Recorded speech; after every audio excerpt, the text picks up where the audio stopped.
자, 안녕하세요. 파이어아이 김현준입니다. 기술종말 총괄 상무를 맡고 있고요. 아마도 지금 굉장히 힘드신 시간일 거라고 예상을 합니다. 아무래도 오전부터 많은 세션을 들으시면서 피로가 많이 좀 누적되셨을 거라고 예상을 하고 있는데, 이제 마지막 세션이 이제 2개가 남았습니다. 제가 한 25분 정도 세션을 진행하고 나머지 또 15분 정도 클로징 세션이 예정되어 있으니까 조금만 더 힘을 내줘서 마지막까지 좀 집중해서 경청해 주시기 바랍니다. 먼저 양해 말씀 드릴 거는, 제가 사실은 그 EDM을 처음 보셨던 분들은 기억하실 분도 계시겠지만은 제 세션 주제가 원래는 매니지드 디펜스에 관련된 내용이었습니다. 근데 부득이하게 여러 가지 사정상 아무래도 매니지드 디펜스라는 주제보다는 제가 오늘 준비한 주제가 조금 더 여러분들한테 도움이 되실 것 같아서 주제를 좀 변경하게 됐고요. 오전에 세션을 들으신 분들은 기억하시겠지만 그 데이브가 발표한 세션 중에 맨디안트가 작년 1년 동안 침해 사고를 경험한 회사들, 그 회사들에 대해서 분석을 해보니까 실제 침해 사고를 경험한 회사가 그 공격을 탐지하는 데까지 걸렸던 시간이 굉장히 오래 걸렸다는 거죠. 약 229일 평균 소요됐었고요. 그리고 최고 오래 걸렸던 기관은 약 2000일 정도가 소요됐던 그런 분석 결과가 있었습니다. 그래서 오늘 제가 준비한 세션은 그럼 왜 이렇게 오랜 시간이 필요한지에 대한 내용을 주제로 해서 준비를 해봤습니다. 그래서 제목은 APT 공격 방어의 시작, 제로 데이 익스플로이트 탐지가 APT 공격의 시작이다, 방어의 시작이라는 주제로 준비를 해봤고요. 자, 먼저 정의를 좀 여러분하고 저하고 해야 될 게, 대부분 이제 그 APT 공격에 대해서 얘기를 할 때 언노운 어택이다 라는 얘기를 많이 하면서 언노운 악성 코드에 대한 부분들을 굉장히 강조해서 대부분 얘기를 하고 있습니다. 저희뿐만 아니라 이제 보안 제품 벤더들도 그런 부분에서 굉장히 강조를 하고 있는데, 그럼 악성 코드 중에 언노운 악성 코드는 뭐냐? 일반적으로 알려져 있던 악성 코드 중에서 프로그램을 좀 수정한다거나 아니면은 변종 코드를 만들어 가지고 이런 식으로 이제 공격을 전개하는 방식이 되겠죠. 그래서 일반적으로 우리가 알고 있는 백도어라든지 아니면 고스트트랙과 같은 RAT 툴, 이런 것들이 악성 코드의 한 예라고 말씀드릴 수가 있고요. 근데 이제 악성 코드가 그럼 결국에는 해커 입장에서는 내가 공격하고자 하는 대상의 PC에 유입이 돼야 되고 전송이 돼야 되고, 그 다음에 더불어서 자동으로 실행까지가 되어야 해커가 원하는 목적을 달성할 수가 있습니다. 그렇겠죠? 그럼 그런 역할들 누가 하느냐? 자동으로 전송을 하고 유입 이후에 자동 실행을 누가 하느냐? 그 과정을 여기 나와 있는 익스플로이트 단계가 과정이 담당을 한다는 얘기입니다. 그래서 익스플로이트는 물론 잘 아시는 것처럼 OS나 소프트웨어의 취약점을 이용해서 사용자가 원하지 않는 방향으로 행위를 하는, 유발시키는 이런 과정을 익스플로이트라고 얘기하는데, 제가 APT 공격에서 익스플로이트 어떻게 사용되는지를 뒤에 다시 말씀드리겠지만은 가장 큰 목적은 사용자 모르게, 가장 중요한 포인트가 사용자 모르게입니다. 사용자 모르게 내가 원하는 악성 코드를 전송을 하고 상대방한테 전송하고 그 전송된 상대방 PC에서 자동으로 실행까지 되게끔, 이런 역할을 익스플로이트이 담당한다는 거죠. 그래서 우리가 이제 여러분하고 저하고 정의를 해야 될 것은 앞으로는 이 악성 코드와 익스플로이트이 어떻게 다른지, 이런 부분들을 명확히 좀 구분해서 이해를 하시면 좋을 것 같습니다. APT 공격에 대해서 리뷰를 다시 좀 해봤는데, 그 APT 공격이 정상적으로 성공하기 위해서 해커 관점에서 좀 말씀을 드리면, 가장 최종적인 목적은 내가 원하는 공격 대상의 내부 자원, 이런 것들을 탈취한다거나 아니면은 3.20 사태 경험하셨던 것처럼 여러 가지 내부 자원들을 파괴하는 행위, 이게 해커가 원하는 최종 목적입니다. 그렇죠?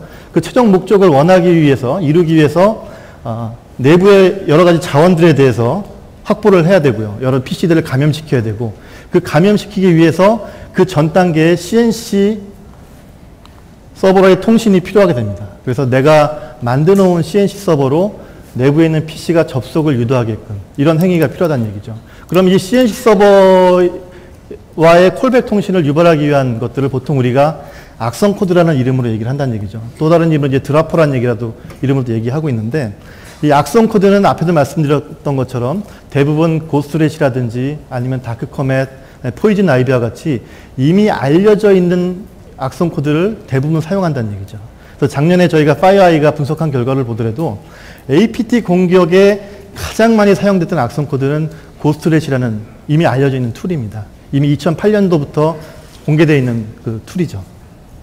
그래서 그 툴을 그러면 어떻게 제가 말씀드렸던 것처럼 공격 대상의 PC에 자동으로 전송을 하고 그다음에 그 PC 생에서 자동으로 실행까지 시킬 거냐. 이 내용들을 결국에는 OS나 소프트웨어의 취약점을 이용한 익스플로이트 단계가 담당을 하게 되고요. 거기서 더 한 단계 나아가서 이미 알려져 있지 않은 취약점을 이용하는 공격을 저희가 제로데이 익스플로이트라고 얘기를 하고 있습니다. 그렇기 때문에 제로데이 익스플로이트는 그 OS나 소프트웨어를 만든 제조사조차도 모르는 상태의 취약점을 이용해서 공격하기 때문에 대부분의 보안 제품이나 아니면은 솔루션으로는 탐지 자체가 불가능할 수밖에 없다는 얘기죠. 그리고 또 하나 그 강조를 드리고 싶은 거는 그 익스플로이트 단계가 말씀드린 것처럼 그 내부 사용자 PC로 다운로드, 그 다음에 자동 실행, 그 외에 또 하나 익스플로이트 단계가 담당하는 역할이 드라퍼 이후의 모든 과정들을 암호화하고 난독하는 역할까지도 이 익스플로이트에 의해서 수행이 됩니다. 그렇기 때문에 최종적으로 익스플로이트에 대한 분석이 불가능한 상태에서는 그 뒤에 따라 들어오는 드라퍼라든지 CNC 서버, 콜백 통신 이런 것들에 대한 분석은 불가능할 수밖에 없다는 얘기죠. 근데 불행히도 요즘 그 APT를 방어할 수 있다고 얘기하는 대부분의 벤더들은 이 드라퍼에 대해서만, 악성 코드에 대해서만 포커싱해서 분석을 하고 탐지를 시도한다는 얘기죠.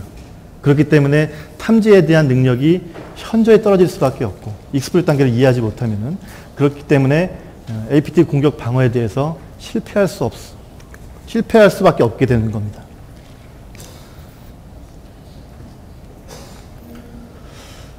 그러면 제로데이 익스플로이트에 대해서 한 가지 예를 좀 제가 들어봤는데 시계를 2014년 올해 2월 12일 이전으로 돌려서 마치 우리가 타임머신을 타고 이동한 것처럼 돌려서 그때 최초에 발견한 익스플로이트에 대해서 좀 설명을 드리겠습니다. 그래서 여기 계신 분들은 지금 시간이 2014년 2월 10일이라고 가정을 하시고요. 그 이전에는 이 지금 설명드릴 CV2014-032 MS1401C 마크업 유즈 애프터 프리라는 이런 이름으로 명명된 익스플로이트, 취약점 이런 것들이 발견되기 이전이었다는 얘기죠. 그래서 파이어아이가 NX 장비에서 세계 최초로 발견을 했고요. 이 익스플로이트에 대해서 이 취약점에서 발견을 했고 그 다음에 MS와 공조를 그 다음날 시작을 해서 결국은 2월 20일 날 약 8일 이후에 MS에서 공식적으로 이 취약점에 대해서 확인을 하고 패치를 만들었던 그런 사례가 있었습니다. 그러면 이 익스플로이트는 어떻게 동작했냐면은 이 제로데이 익스플로이트, 그 당시에 제로데이 익스플로이트였죠. 그 제로데이 익스플로이트는 여기 보시는 것처럼 윈도우즈 7에 서비스 팩 1 이상이 설치된 그 중에서도 32비트 운영체계를 갖고 있는 이런 운영체계에서 동작을 했고 거기다가 MS의 IE 버전이 10 버전 이상 그 중에서도 16798 이전 버전에서만 동작하도록 설계가 되어 있었고요. 그 다음에 또 하나는 플래시 플레이어, 어도비의 플래시 플레이어가 12버전 이상이고 액티브엑스 기능이 포함된 버전은 12.0.0.44 버전 이전에서만 동작하게끔 설계가 되어 있었습니다. 왜냐하면 이렇게 까다로운 조건을 걸어야만 익스플로이트이 제한된 환경에서만 동작을 하고요. 이 공격자는 내가 원하는 공격 대상의 운영체제나 OS 환경, 그 다음에 어떤 어플리케이션 사용하는지를 정확히 파악하고 있기 때문에 그 환경에서만 동작하도록 익스플로이트 제작했거든요. 왜냐하면 익스플로이트 자체도 제로데이 익스플로이트는 굉장히 많은 개발 비용이 들어가는 그런 경제 논리에서 동작하는 익스플로이트입니다. 그렇기 때문에 이런 제한된 조건에서만 동작하게끔 설계가 되어야만 그만큼 그 공개될 확률이, 노출될 확률이 적어질 수밖에 없다는 얘기죠. 그래서 이런 환경에서 동작을 했고요. 특이사항은 플래시 플레이어 12버전을 이용해가지고 ASR이나 DEP와 같은 윈도우즈에 포함된 여러 가지 보호 기능들, 메모리 보호 기능들을 우회할 수 있게끔 설계가 됐습니다. 그래서 DEP는 ASR부터 설명드리면은 어드레스 스페이스 레이아웃 랜도마이제이션이라고 그래가지고 대부분의 PE 파일들이 메모리에 로딩될 때 정해진 번지수가 있었습니다. 그 번지수들이 윈도우 비스타가 나오면서부터 랜덤하게 어사인 되게끔 변경이 됐죠. 해커가 내가 원하는 번지수를 미리 예측하지 못하게끔. 그런 식으로 ASR 기능을 통해서 메모리에 대한 비정상적인 호출을 방지할 수 있는 기능들이 포함됐었고, 그 다음에 윈도우즈 XP 서비스팩 2 이후부터는 DEP라는 기능을 이용해서 특정 메모리 블락은 보호되어 있는 영역이기 때문에 그 보호되어 있는 영역에서는 추가적인 실행 파일이 실행되지 않게끔 이렇게 보호 기능이 들어가 있었습니다. 이런 기능들을 이 익스플로잇이, 제로데이 익스플로잇이 우회할 수 있게끔 동작을 했다는 얘기죠. 주요 목적은 말씀드린 것처럼 크게 세 가지로 나눌 수가 있습니다. 사용자 모르게, 가장 중요한 포인트는 사용자 모르게입니다. 사용자 모르게 해당 악성 코드를, 추가적인 악성 코드를 다운로드 시키고 실행하고 그 다음에 그 악성 코드를 제가 말씀드렸던 고스트랙과 같은 악성 코드를 여러 가지 기법을 이용해서 대표적인 이제 XOR 등을 통한 난독화 아니면 뒤에 설명드릴 매직 넘버를 변경하는 이런 기법들을 통해 가지고 중간에 있는 보안 장비들이 탐지하지 못하게끔 난독화시키는 이런 크가 세 가지 역할을 이 익스플로잇이 담당하게 됐다는 얘기죠. 그러면 추가적인 드라퍼는 제가 이따 데모를 준비했는데 사실 데모 시간이 약 5분 이내로 굉장히 짧지만은 저희 팀원들하고 약 2주일간 구성한 데모입니다. 그래서 제가 오늘 처음 그 공개석상에서 데모를 보여드리는데 그 데모에서 준비한 거는 payload.exe라는 거는 고스트렛의 에이전트고요. 그래서 저 에이전트를 실행하게 되면 사용자 PC에서 실행하게 되면은 고스트렛 서버에 접속하게끔 되어 있는 그 에이전트입니다. 그래서 이제 PE 파일이 기본적으로 PE 파일이 될 거고 EXE 파일이 되는데 각각의 그 파일 타입별로는 매직 넘버라는 게 있죠. 그래서 EXE와 같은 실행 파일은 MG로 시작하는 매직 넘버가 있고 그다음에 뭐 BMP와 같은 것들은 뭐 별도의 또 매직 넘버가 있고요. 그럼 매직 넘버가 기본적으로는 MG로 시작을 하는데 그 매직 넘버를 간단한 툴을 이용해 가지고 BN이라는 값으로 변경한다는 얘기죠.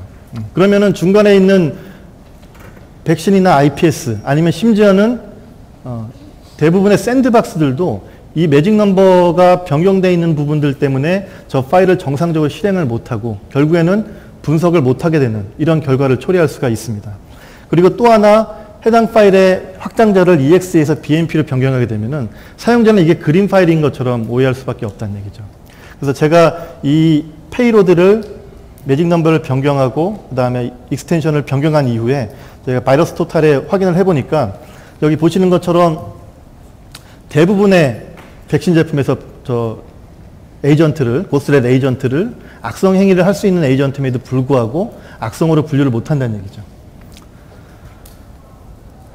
자, 데모 구성도는 보시는 것처럼 크게 3개의 그 VM을 준비했습니다. 제 랩탑에다가. 그래서 왼쪽에 보시는 것처럼 익스플로잇이 동작하는 아까 말씀드렸던 그 C마크업 Use After Free라는 익스플로잇 동작하는 빅팀 PC를 준비를 했고요. 그래서 빅팀 PC는 윈도우즈 7의 SP1, 그 다음에 IE10 버전, 그 다음에 플래시 플레이어는 12 버전이 탑재되어 있습니다. 그리고 최초의 익스플로잇을 유발할 수 있는 메타스플로잇이라는 툴을 이용해 공개된 툴을 이용해 준비를 했고요. 메타스플로잇으로 사용자가 웹브라우저를 통해서 접속을 하게 되면은 자동으로 익스플로잇 코드가 실행되게끔 되어 있습니다. 그 다음에 아까 말씀드렸던 것처럼 저 익스플로잇 코드에 의해서 사용자 모르게 제가 아까 말씀드렸던 그 payload.bmp라는 고스트렛 에이전트, 그 에이전트가 자동으로 다운로드 되는데 그 전에 dn.exe라는 파일이 먼저 다운로드가 되고요. 그 dn.exe에 의해서 추가적으로 3개의 파일이 다운로드 되게끔 되어 있습니다. 그래서 run.bat, run-exe, 그 다음에 최종적으로 고스트렛 에이전트인 payload.bmp라는 파일이 다운로드 되는데 각각의 역할은 dn.exe는 이 3개의 파일을 다운로드하기 위한 용도로 사용되고요. 그 다음에 이 run.bat은 이 2개의 파일을 실행하기 위한 용도로 사용됩니다. 물론 이제 사용자 모르게 실행이 돼야겠죠. 그 다음에 run.exe의 역할은 저 payload.bmp가 아까 말씀드렸던 것처럼 매직 넘버가 MG에서 BN으로 변경이 됐죠. 그러면은 사용자 PC에서 다운로드가 된 다음에 실행되기 이전에 다시 원래 값인 MG로 변경이 돼야 됩니다. 그래야 사용자 PC도 실행이 될 수가 있거든요. 그래서 이런 매직 넘버에 대한 환원 역할을 하는 게 저 run-exe라는 파일의 역할입니다. 그래서 결국에는 최종적으로 payload.bmp가 원래 값인 mg라는 값으로 매직 넘버가 변경된 이후에 실행이 되면은 고스트렛 에이전트로 동작을 하면서 CNC 서버로 접속되는 이런 결과로 이어질 수가 있다는 얘기죠.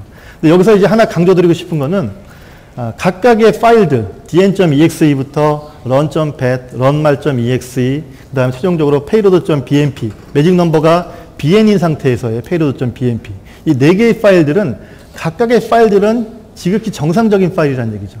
그렇죠? 다운로드를 유발을 시키는 행위만 하고, 그 다음에 payload.bmp는 bn 넘버가 변경되어 있기 때문에 중간에 백신이나 샌드박스를 우회할 수 있게끔 변경이 되어 있고요. 근데 제가 강조드리고 싶은 거는 이런 여러 개의 파일들이 하나의 이벤트로 분석이 되어야만, 저희는 이 기능을 멀티플로우 어널리시스라고 얘기를 하고 있습니다. 그래서 하나의 이벤트로 분석이 가능해야만 이게 최종적으로 악성행위를 하는 거다, 아니다라는 것들을 구분할 수가 있다는 얘기죠.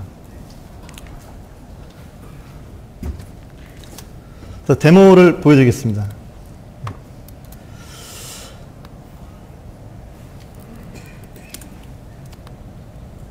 라이브 데모가 아무래도 가장 그 청중의 호응을 이끌기는 굉장히 좋지만은 중간에 이제 속된 말로 이제 삑사리가 나면은 굉장히 좀 당황스러울 때가 있습니다. 그럴 때 좀 박수를 통해서 저희한테 좀 기운을 넣어주시면 좋을 것 같고요. 왼쪽 하단 쪽에 있는 게 윈도우 빅팀 PC입니다. 그래서 아까 말씀드렸던 것처럼 IE10에 플래시 플레이어 12 버전이 설치된 윈도우 7 머신이고요. 그 다음에 상단에 있는 게 메타스플로잇입니다. 그래서 여기 보시는 것처럼 MS14012 C마크업 유저 애프터 프리라는 익스플로잇 사용하게끔 되어 있고요. 네. 보시면은 윈도우 7의 SP1에 IE10 버전의 플래시 플레이어 12 버전 이상에서 동작하게끔 구성된 익스플로잇이고요. 네. 오른쪽 하단에 있는 게 CNC 서버로 사용될 서버입니다. 그래서 3개의 VM이 동작을 하고 있고요. 아까 말씀드렸던 payload.bmp라는 파일은 노트패드를 통해서 확인을 해보시면은 맨 상단 왼쪽에 bn이라는 값이 보이고 있죠. 그래서 이미 저 파일은 매직 넘버가 bn으로 변경된 파일입니다. 그 다음에 payload.bmp도 마찬가지로 확인해 보시면은 그 bn 넘버로 확인된 걸 확인할 수가 있고요. bn으로 변경되어 있는 걸 확인할 수가 있고요. 그래서 좀 이따가 제가 웹브라우저를 통해서 익스플로잇 서버에 접속을 할 때 주의 깊게 보실 부분이 이 빅팀 PC의 왼쪽 측면입니다. 이쪽에 3개의 파일, 아까 말씀드렸던 run.bat 파일, 그 다음에 run.exe, 그 다음에 payload.bmp라는 파일이 자동으로 다운로드가 되고, 그 중에 payload.bmp 파일은 자동으로 매직 넘버가 변경되면서 실행까지 되고, 결국에는 CNC 서버에 접속되는 이런 과정들을 보실 수가 있습니다.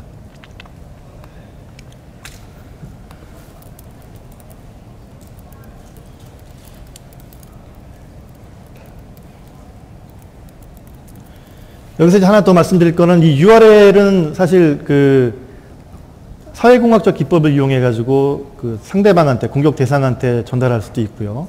그 다음에 최근에는 우리가 많이 그 접근하는 포탈, 이런 쪽에 광고 페이지들이 대부분 있죠. 그 광고 페이지와 연동되는 광고 페이지들, 이쪽에 아이프레임을 통해 가지고 또 악성 코드, 이런 그 익스플로잇 코드를 튕겨낼 수도 있습니다. 그렇기 때문에 지금은 거기까지는 준비가 안 돼 있고, 마치 이제 사회공학적 기법을 이용해 가지고 이 URL에 전달됐다는 가정하에 준비를 해봤습니다. 그러면은 상단에 익스플로잇이 진행되고 있는 걸 볼 수가 있고요.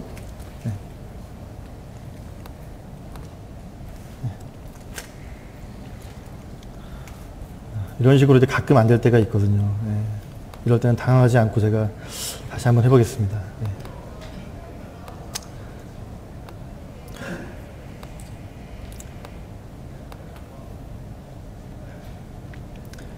네. 2주간 준비를 해보다 보니까 여러 가지 케이스들이 있어서 대부분 이런 식으로 제가 다시 접근을 하면은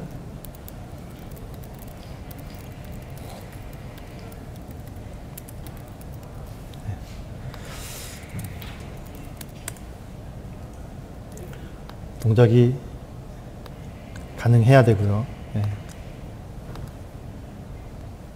그래서 아까 말씀드린 것처럼 빅팀 PC의 왼쪽 부분을 좀 눈여겨보시면 좋을 것 같고요.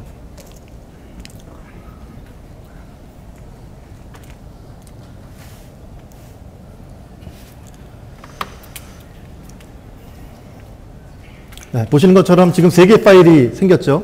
그 다음에 저 payload.bmp 파일은 5초가 지나면은 자동으로 사라질 겁니다. 왜냐면은 메모리 인젝션 상태로 동작이 되면서 동작이 되기 때문에. 그 다음에 저 payload.bmp 파일이 실행되면서 오른쪽에 보시는 것처럼 고스렛 서버에 접속되는 것까지 확인할 수가 있습니다. 그래서 제가 여기서 말씀드리고자 하는 거는 지금이 만약에 2014년 2월 달이라고 하면은 저 익스플로이트 자체가 제로데이 익스플로이트였을 거고요. 그 다음에 제로데이 익스플로이트이고 그 제로데이 익스플로이트에 의해서 유입되는 난독화되어 있는 이런 고스렛 에이전트들은 멀티플로우 어널리시스가 가능해야만 분석이 가능하다. 이런 내용들을 설명드리고자 하는 거고요. 이 이후에 여러 가지 행위들을 할 수가 있는데 예를 들어서 뭐 스크린 캡처를 본다든가 이런 행위들은 뭐 다 대부분 아실 거라고 생각해서 생략을 하도록 하겠습니다.